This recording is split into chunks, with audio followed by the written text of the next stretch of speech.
Participants को good morning. सबसे पहले मैं अपना परिचय देते हुए संजय कुमार पोद्दार, महागामा गोड्डा, झारखंड से।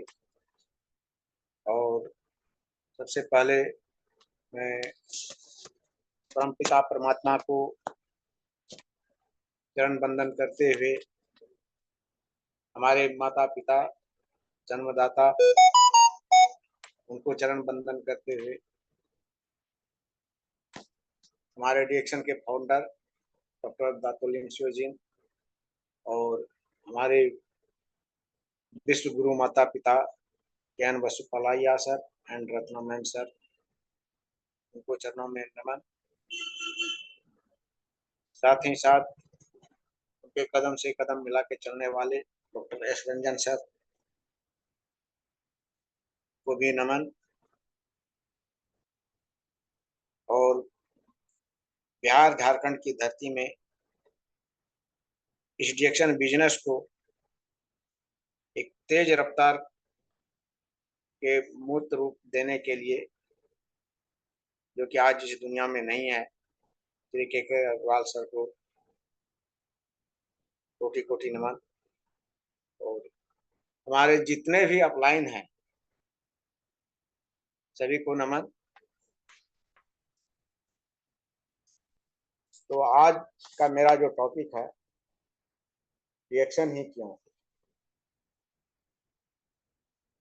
तो है क्या दोस्तों कि आज की इस भाग दौड़ जिंदगी में अगर रिएक्शन का हम सहारा ना लें तो इस धरती पर हमारा जीना दुभर। क्योंकि हमारा जो इंसान का, मानव का जो शरीर है, तो हमारे इंसान मानव शरीर के लिए जो हमारा बेसिक चीज है, जिससे कि हम लाइफ टाइम तक स्वस्थ दीर्घायु जीवन जी सकते हैं, आज वो ही हमारा क्या है, दूषित प्रदूषित विषैला जहरीला है। क्योंकि बताया गया है बेसिक कोर्स मेडिकल साइंस का, जो बायोलॉजी का जो कोर्स होता है, वो क्लास 5-6 की कोर्स में है कि शरीर को स्वस्थ निरोग रखने के लिए भोजन, पानी और हवा, ये हमें, हमारे शरीर को कैसा चाहिए, शुद्ध चाहिए।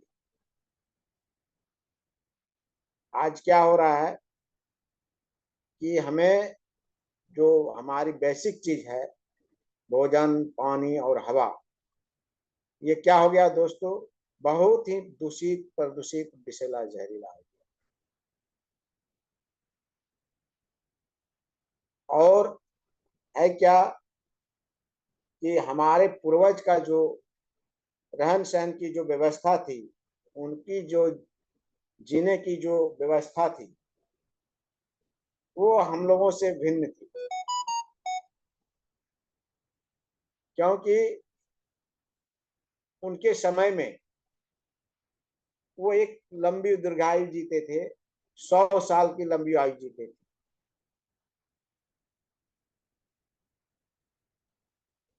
100 साल की लंबी आयु जीने का मतलब था कि उन लोगों के समय में भोजन, पानी और हवा इतनी प्रदूषित नहीं थी। क्योंकि उनके समय में ये रासायनिक उर्वरक, केमिकल, कीटनाशक, फर्टिलाइजर आदि की व्यवस्थाएं नहीं थी, और ना लोग अपने कृषि फॉर्म में उसको उपयोग करते थे। लेकिन आज क्या है कि जिस भी तरह की हम फसल लगाते हैं खेत में, जिस भी तरह की फल सब्जियां लगाते हैं खेतों में, तो जिस समय हम बुआई करते हैं उसी समय से हम फर्टिलाइजर का उपयोग करते हैं। फिर जो है पौधा जब निकलता है, थोड़ा सा बड़ा होता है, बढ़ता है, फिर उसमें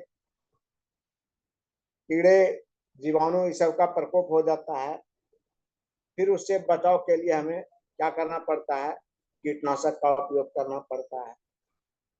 फिर थोड़ा सा बड़ा पौधा होता है, फिर मौसम का जो है सो, मौसम का क्या होता है कि बदलाव के कारण उसमें फिर जो है सो समस्या आ जाती है, कीट वगैरह की, कीट पतंग वगैरह की। उसकी सुरक्षा के लिए फिर हम कीटनाशक डालते हैं। और फिर जब फसल वगैरह निकलता है तो उसमें भी जो है क्या करते हैं हम लोग, कीटनाशक, यानी कहिए कि एक पौधा जब से हम बीज का बीजोरोपण किए, पौधा बढ़ा, फल तक, पकने तक, उसमें हम टोटल कहा जाए रासायनिक उर्वरक, केमिकल और कीटनाशक का उपयोग। और फिर क्या करते हैं हम, जब उसको तैयारी करके लाते हैं, घर में रखते हैं, फिर उसको जहाँ स्टोर हम करते हैं, जो भंडारण की जगह होती है, वहां फिर जो है उसको वैसे हम नहीं रखते हैं। उसमें भी क्या करते हैं, बहुत, यानी कहिए, कहा जाए कि जो हेवी केमिकल युक्त जो कीटनाशक होती है, उसका हम उपयोग करते हैं भंडारण में सुरक्षा के लिए, ताकि उसमें कीड़े वगैरह का प्रकोप ना हो।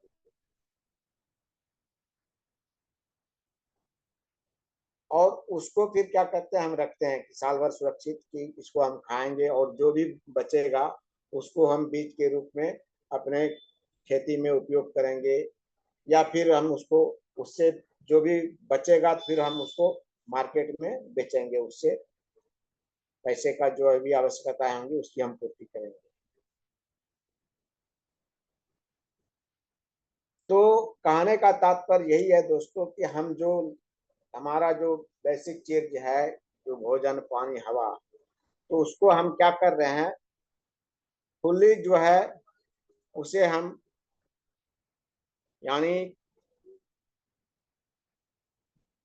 बुआई से लेके भंडारण तक हम फर्टिलाइजर, केमिकल, कीटनाशक और केमिकल का भरपूर उपयोग करते हैं।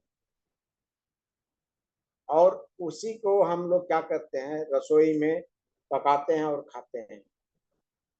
और जो हमारा खाने का जो भी होता है आइटम, प्लेट, थाली, तो हम उसको खाते हैं। और वो खाने का जो आइटम होता है, तो उसमें हमें ना फर्टिलाइजर, ना केमिकल, ना कीटनाशक वो दिखता नहीं है। और जो दिखता नहीं है, शरीर का सिस्टम उसको निकाल भी नहीं पाता है। वो क्या होता है, स्टोर होता है हमारे शरीर के अंदर, वो इकट्ठा होता है। और इकट्ठा होने के कारण क्या होता है,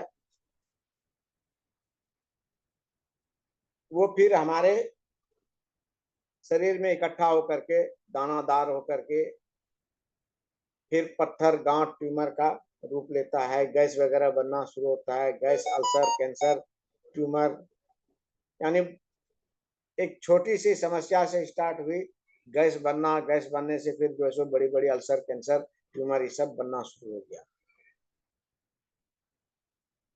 और होता है क्या, फिर हमारा शरीर बीमार ग्रस्त हो जाता है।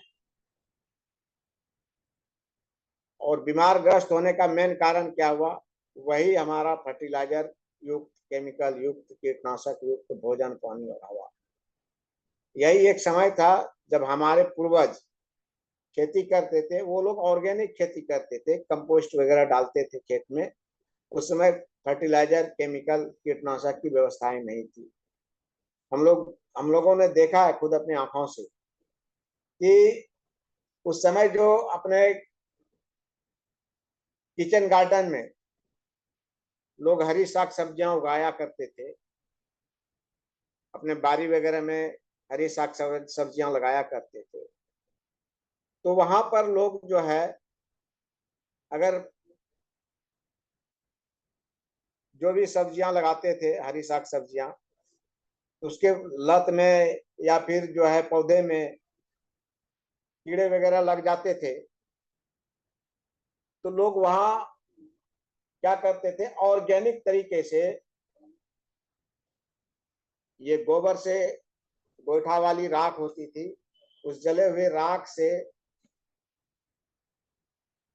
सुबह जो रात भर जो शीत वगैरह गिरता था पौधे पर, तो सुबह सुबह जो है उस राख को पूरा डस्ट बना करके उस पर छिड़क देते थे, और उससे होता था क्या, कीट वगैरह जो भी था उससे पौधा बिल्कुल स्वच्छ हो जाता था और स्वस्थ रहता था पौधा, कीड़ा वगैरह का प्रकोप खत्म हो जाता था। या फिर लोग क्या करते थे, पानी में वो मिट्टी का तेल केरोसिन कम मात्रा में मिला करके पौधे पे छिड़काव करते थे। यानी कहने का तात्पर्य यही है दोस्तों कि वो ऑर्गेनिक तरीके का अपना खेती के फसल के लिए ऑर्गेनिक तरीके का उपयोग करते थे, ऑर्गेनिक उर्वरक का उपयोग करते थे, ऑर्गेनिक तरीके से कीटनाशक के लिए जैसे वो ये उपयोग करते थे। अब फिर जो है सो अगर उनको बीज वगैरह के लिए भंडारण भी करना होता था तो वो क्या करते थे, वो सिनवार होता था, निस्वार बोलते हैं हम लोग, तो उसकी पत्ती को तोड़ करके लाते थे और उसको पूरा धूप में सुखा करके, और जो अनाज स्टोर करके रखना है उसको भी सुखा करके सिनवार का पत्ता और गोठे की राख उसको मिक्स करके पूरा डस्ट बना करके अनाज में मिक्स करके उसको, या तो मिट्टी का वो कोठी टाइप का होता था, वो भी नेचुरली हुआ करता था, मिट्टी का पूरा ये बनाया करते थे, उसमें जो है लोग रखते थे और एक भी कीड़े वगैरह का उसमें प्रकोप नहीं होता। और साल भर यूं ही हम लोग देखते थे कि जो भी भंडारण के लिए जो भी अनाज रखा गया है वो एकदम सुरक्षित रहता था, जरा सा भी कुछ कीड़े वगैरह का कोई प्रकोप नहीं होता। और फिर जब बीज बुआई का समय आता था, भंडारण खोल करके बीज वगैरह बोते थे, अब फिर जो बच जाता था फिर उसको अच्छे से साफ सफाई करके पानी में धो के सुखा के फिर जो है सो उसको खाने में उपयोग करते थे।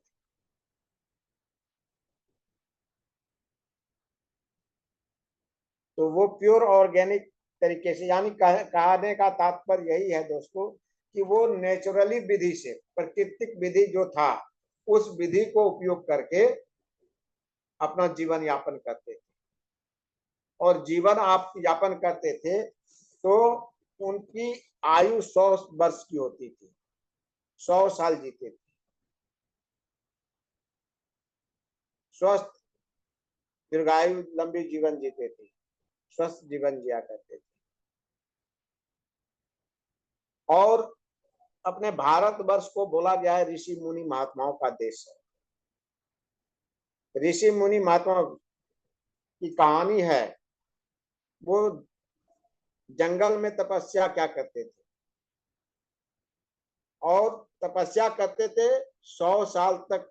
सुने होंगे किसी किसी ऋषि मुनि महात्माओं की कहानी आप लोगों ने दोस्तों, कि वो 100 साल तपस्या करते थे खुले आसमान के नीचे जंगल में, पहाड़ की गुफाओं में वो तपस्या करते थे। तो उन लोगों का जो है रहन सहन कैसा था, खान पान क्या था, जड़ी बूटी कंदमूल फल वो लोग सेवन करते थे। और वो लोग क्या होते थे, उसी जड़ी बूटी कंदमूल फल का उपयोग करके स्वस्थ रहते थे, तभी तो जो है सो वो तपस्या करते थे, तपस्या में लीन रहते थे। और स्वस्थ होकर के तो तपस्या नहीं किया जा सकता है ना।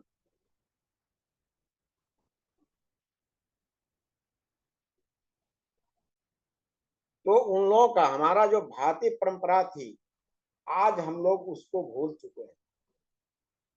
और हम लोग अपने समय में भी देखा है कि जब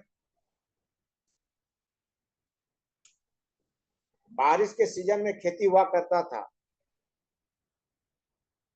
तो लोग जो सुबह का लोगों का जो 9-10 बजे नाश्ता वगैरह के लिए सत्तू वगैरह दिया जाता था लोगों को, जो भी काम करने वाले लोग होते थे, या फिर साथ में अपना अपना किसान लोग भी जो रहते थे, उन लोगों को भी हम लोगों ने देखा है कि जो बारिश वाला पानी होता था खेत में इकट्ठा, उस पानी से लोग सत्तू सान करके खाते थे और उस पानी को फिर पीते थे।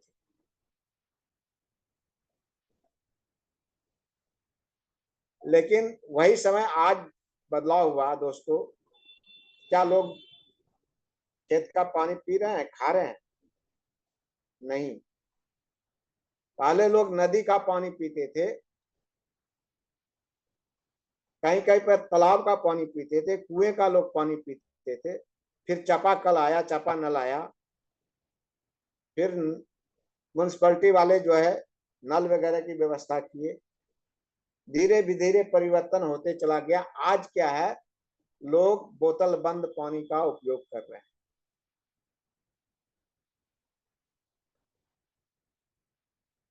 थोड़ा सा पानी तो मीठा है, स्वाद तो देता है, लेकिन क्या है, उस पानी में जो हमें मिनरल्स मिलना चाहिए, जो खनिज लवण मिलना चाहिए, वो खत्म है।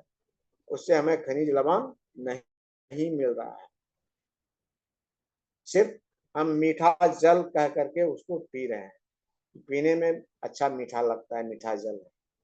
लेकिन है क्या कि उसमें जो हमें खनिज लवण मिलना चाहिए, वो नहीं मिल पाता।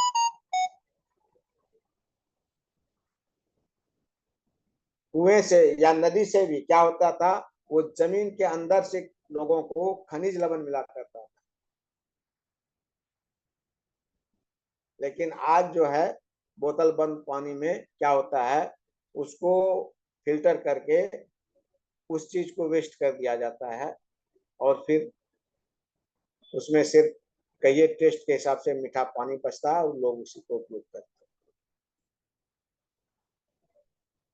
एक और जो है, हम अपनी स्वाद के हिसाब से अपनी सेहत को नहीं देखते हैं और सोचते हैं कि हम अपनी बचाव सुरक्षा के लिए हमने ये चीज उपयोग कर रहे हैं।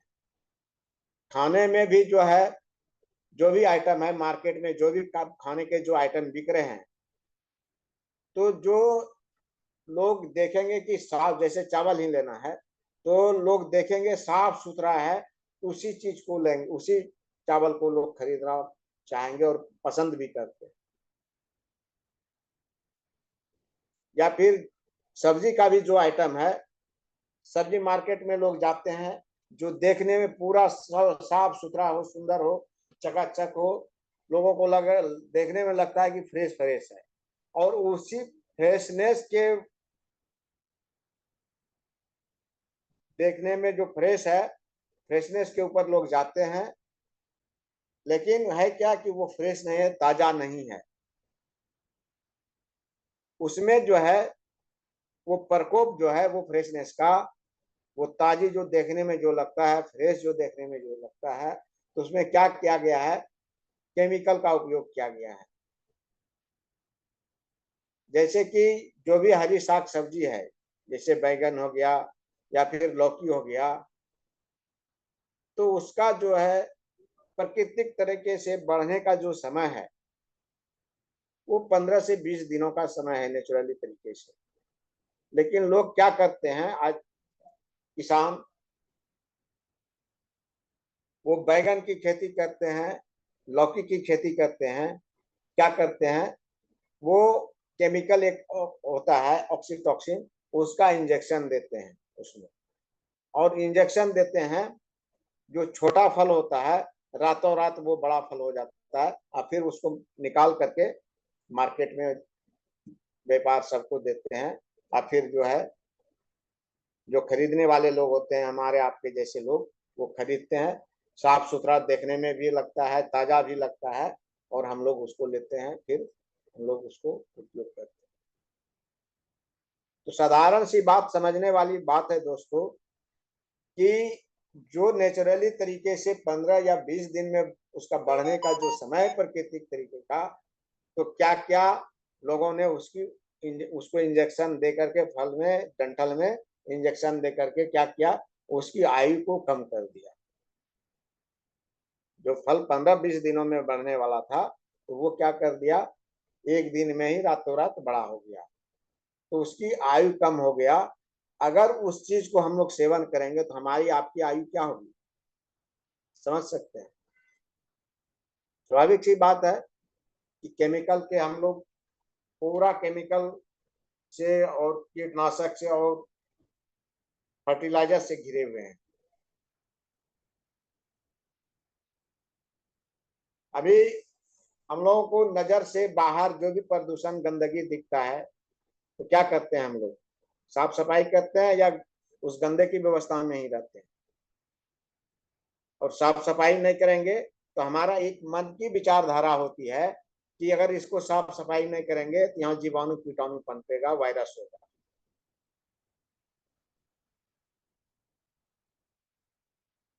तो उसकी हम साफ सफाई कर लेते हैं, लेकिन उससे कहीं ज्यादा हमारे शरीर में इकट्ठा है, जो कि हम कभी भी साफ सफाई की व्यवस्था के बारे में ना समझने की कोशिश किए और ना जानने की कोशिश किए।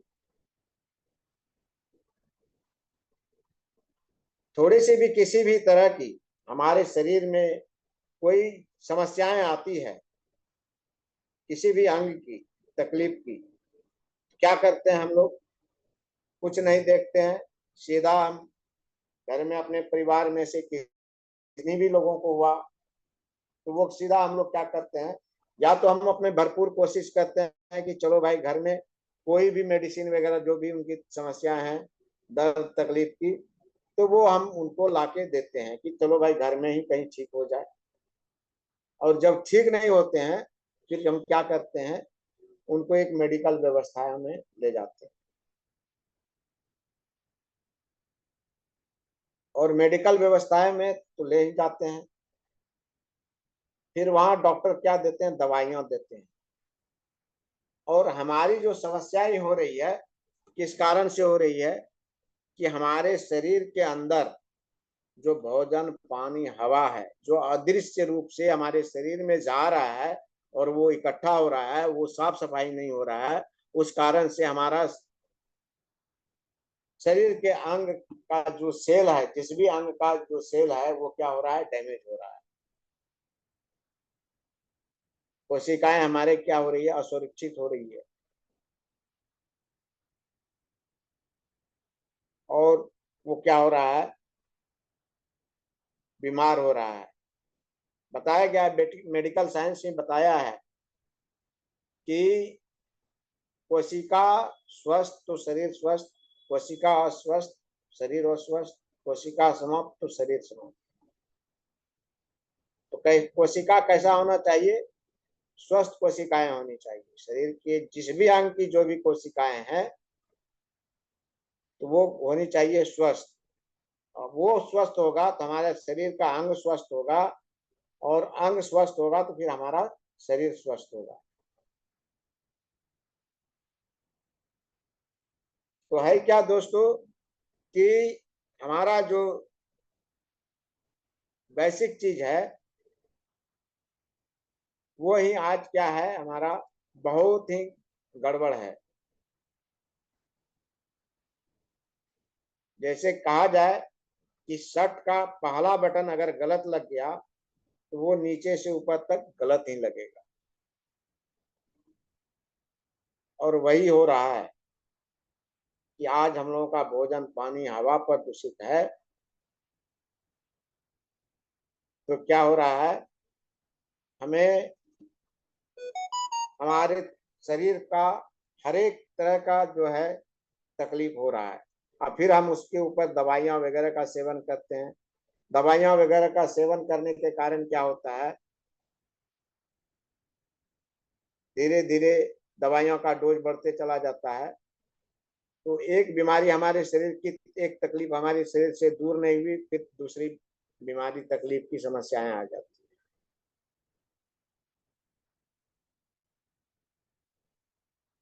और इसी क्रम में हमारे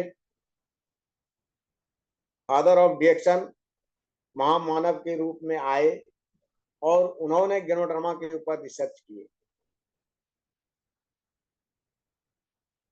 जो कि 5000 वर्ष इसकी जो इतिहास है, 5000 वर्ष पुरानी वनस्पति जड़ी बूटी बताया गया। 1-2 साल नहीं, 5000 वर्ष पुरानी वनस्पति है। तो डॉक्टर लिम ने एक साइंटिस्ट थे, तो इन्होंने उस पर रिसर्च किया। तो रिसर्च में पाया गया कि 38,000 प्रजातियों पर रिसर्च किया इन्होंने। 38,000 में से 36,000 जहरीला बताया गया मशरूम के ऊपर, और 36,000 जहरीला जो कि ऐसा जहरीला कि अगर इंसान भूल बस खा ले तो उनकी मृत्यु भी हो सकती है, और उसमें से 2000 खाने योग्य,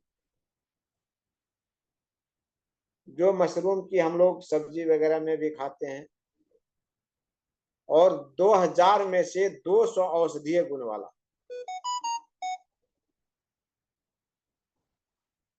और 200 में से भी 6 जो है वो सुपर हर्ब्स, यानी कहा जाए कि उसमें औषधीय गुण भरपूर मात्रा में पाया गया। और 6 मशरूम को एक करके डॉक्टर लिम ने मानव कल्याण के लिए रिसर्च करके दिया। तो गैनोडर्मा को तो हम लोग ऐसे नहीं ले सकते हैं, तो डॉक्टर लिम ने क्या किया, इसको कैप्सूल फॉर्म में 100% RGGL के नाम से, यानी मशरूम के फल के भाग का RG के नाम से और जड़ के भाग का GL के नाम से दिया। तो गैनोडर्मा का क्या काम था, मेन फंक्शन क्या था और क्या है, वो हम उसको सेवन करेंगे, वो हमारे शरीर के अंदर जाएगा, और शरीर के अंदर का जो सेल है, कोशिका, वहां पहुंच के वो ढूंढेगा, पता लगाएगा कि हाँ किस किस कोशिकाओं में कितनी गंदगियां हैं।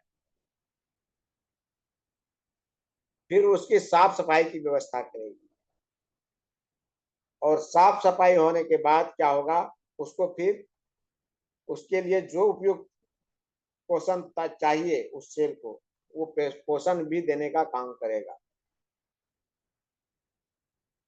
और अगर वो कोशिका मृत हो गया है, उसको फिर नई जिंदगी भी देने का काम करता है। नए नए कोशिकाओं को ये गैनोडर्मा तैयार भी करता है।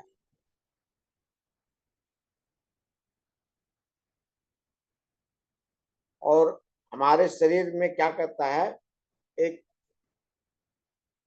एनर्जी उत्पन्न करता है, क्योंकि एनर्जी ऊर्जा के लिए हमारे शरीर को क्या चाहिए, पोषक तत्व चाहिए।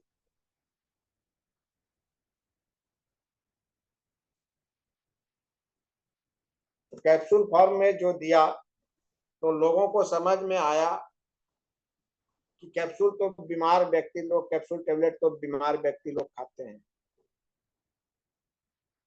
जो माइंड सेट था लोगों का।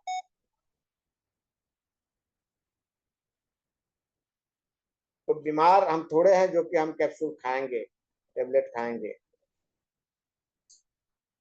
तो उस रिसर्च के बाद भी डॉक्टर लिन को बहुत कठिनाइयों का सामना करना पड़ा।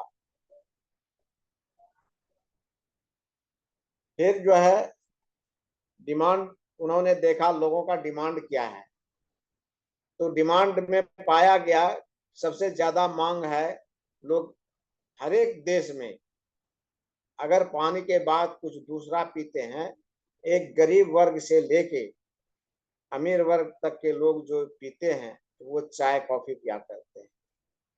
तो डॉक्टर लिम ने चाय कॉफी में गैनोडर्मा को मिक्स करके दिए, और चाय कॉफी में भी मिक्स करके दिए तो चाय कॉफी, फिर पेस्ट, टूथपेस्ट जो हम लोग यूज करते हैं अपने दांतों की साफ सफाई के लिए, तो पेस्ट में दिए, साबुन में दिए। यानी कहने का मतलब कि कॉस्मेटिक आइटम से लेके सुबह की जो हमारी दिनचर्या शुरुआत होती है दिनचर्याओं की, वहां से लेके यानी हमारे देर रात सोने तक की व्यवस्थाओं के लिए डॉक्टर लिम ने चाय, कॉफी, तेल, मसाज ऑयल, फिर बेबी ऑयल, इस सब में सारा का जो है टेल्कम पाउडर कॉस्मेटिक आइटम में उन्होंने वो गैनोडर्मा को मिक्स कर दिया, ताकि एक स्वस्थ व्यक्ति भी और एक बीमार लोग भी, एक छोटे बच्चे से एक गर्भवती महिलाओं से लेके लास्ट उम्र तक के लोग इसको यूज कर सकते हैं, इसको उपयोग कर सकते हैं। किसी भी तरह का कोई शरीर पर कोई बुरा दुष्प्रभाव नहीं हो, क्योंकि मेडिकल साइंस में ये बात डॉक्टर लोग भी बताते हैं, और ये बात उसमें होती भी है, लिखी भी हुई है कि अगर कोई भी गर्भवती माँ बहनें हैं तो डॉक्टर भी वहां उसको सोच समझकर जो भी मेडिसिन दवाइयाँ होती है बहुत सूझबूझ के साथ उनको वो मेडिसिन सजेस्ट करते हैं, प्रिस्क्राइब करते हैं। लेकिन डॉक्टर लिम ने,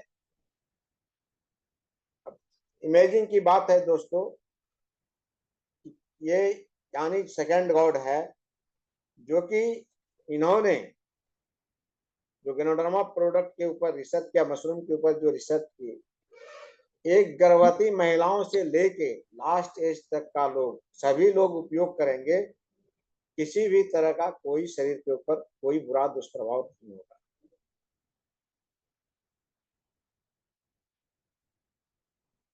तो डॉक्टर लिम ने इसमें इसको पूरा रिसर्च किया, और रिसर्च करके ये जो भी प्रोडक्ट है हमारे वो रिसर्च बेस्ड है।